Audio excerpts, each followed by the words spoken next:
Di antara penyakit yang paling dahsyat, penyakit hati yang paling dahsyat itu ada al-kibir. Al-kibir wariya wal hasad. Al-kibir, menganggap diri lebih baik dari salah satu makhluk Allah. Ada orang yang mutakabbir, ada jahil. Itu dosanya iblis. Wala yadkhulul jannah man kana fi qalbi mithqalu dzarratin minal kibir. Wa tsani hadza riya. Riya, dia enggak merasa cukup dilihat oleh Allah saat dia beribadat, sehingga masih perlu, pengen dilihat makhluk, pengen didengar makhluk. Allah doang yang tahu, enggak cukup, kurang. Ada orang yang merendahkan Tuhan, ini enggak punya akhlak. Begitu, bagaimana ibadatnya mau diterima? Penyakit hati. Yang ketiga adalah al-hasad. Al-hasad. Al-hasad itu adalah buah daripada kedengkian, kebencian. Kebencian adalah buah daripada amarah. Ya, orang kalau marah benci. Kalau benci, dia enggak suka orang yang dia benci itu dapat nikmat dari Allah Ta'ala, akan membuahkan penyakit hasad. Waliyad billah, hadhi ummahatul khaba'ith. Al-hasad ya'kulul hasanat kama ta'kulun narul hatab.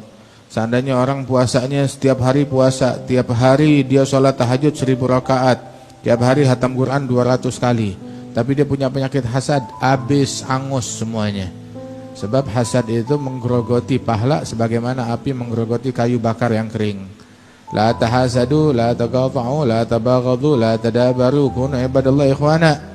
Jangan saling iri, jangan saling hasud, jangan saling mutusin silaturahmi, jangan saling benci, jangan saling berpaling, saling melengos, menjauh.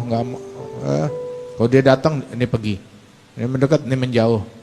Jadilah hamba Allah ikhwana, hamba Allah yang saling bersaudara satu sama lain. Itu Sayyidina Abdullah bin Amr bin al-As. Dia ngikutin orang yang Rasulullah bilang yadkhul alaikum rajul min ahli jannah. Ini penghuni surga nih, bentar lagi yang masuk. Katanya masuk orang biasa-biasa aja. Maka Abdullah bin Amr penasaran apa yang dia lakukan. Ngikut ke rumahnya, bilang saya punya masalah sama istri saya, sama keluarga saya, izinkan saya mendampingi engkau di rumahmu, numpang nginep. Oh boleh, ahlan. Nginep sampai 3 hari. 3 hari di situ kitu an ahtagir amalah. Saya selama 3 hari di situ, saya sampai ya Allah, ini amalannya nggak ada yang istimewa, amalan dia nggak ada yang istimewa, sampai akhirnya nggak kuat. Apa sih? Ada yang punya amalannya yang Anda sembunyikan? Bilang nggak ada, kecuali yang kamu lihat. Bilang ilah, Rasul kok sampai bilang kalau kamu min ahlil jannah pasti ada yang kamu sembunyikan. Coba apa? Nah, mungkin ada satu hal. Ya, la ajid ala ahad minal muslimin nafsi ghish wala hasad. Ala khairin a'tahu Allahu iyyah. Itu di hati saya itu enggak ada ganjelan, enggak ada rasa enggak suka, benci atau iri apabila ada satu muslim dapat nikmat dari Allah. Makanya kan kita selalu mendoktrin diri kita itu buat ngobatin hasad. Kullu yawm naqul li anfusina nudawi anfusana minal hasad. Ini kalau kita baca, kita renungin, sembuh dari hasad. Allah ma amsa bi ni'matin bi hadmi khalqik wa ma wahdak la syarika lak falakal hamdu wa syukru ala dzalik. Ya Allah, di pagi hari ini atau sore hari ini enggak ada nikmat yang ada pada saya atau pada salah seorang makhlukmu, melainkan itu nikmat dari engkau yang ngasih, bukan dari orang lain, bukan dari makhluk lain, bukan dari siapapun. La syarika lak. Kalau tahu itu dari Allah, ya ta'adab, Allah yang ngasih, Allah yang ngasih.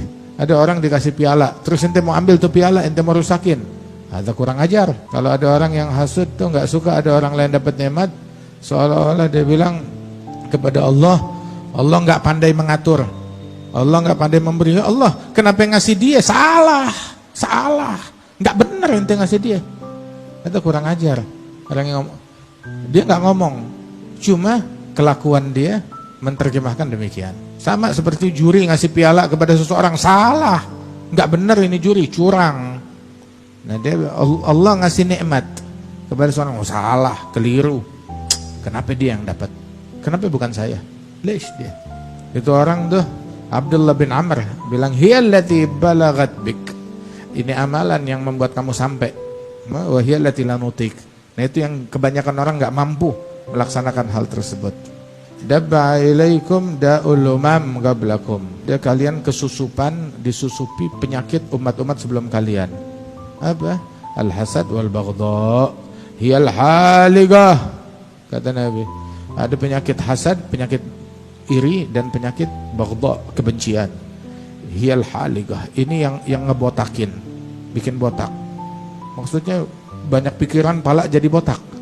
Enggak, kata Nabi, saya enggak bilang ini ngebotakin pala, bikin pala jadi botak, enggak, tapi ngebotakin din.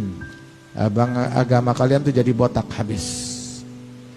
Demi Allah yang jiwaku berada di genggaman yang enggak bakalan masuk surga salah seorang kalian hingga beriman. Enggak dianggap beriman hingga saling cinta. Apa amalan yang kalau dilakukan tuh membuat kita saling cinta? Afsyus salam, mengkasih salam, sebarkan salam, saling menyapa, ngomong yang bagus. Nyapa sama orang, ketemu orang, bukan ketemu sibuk sama HP, sibuk sama gadget. Itu yang bikin orang tuh nggak ada nggak ada interaksi, nggak ada salam, nggak ada menyapa, sapa orang lain. Hatta non muslim.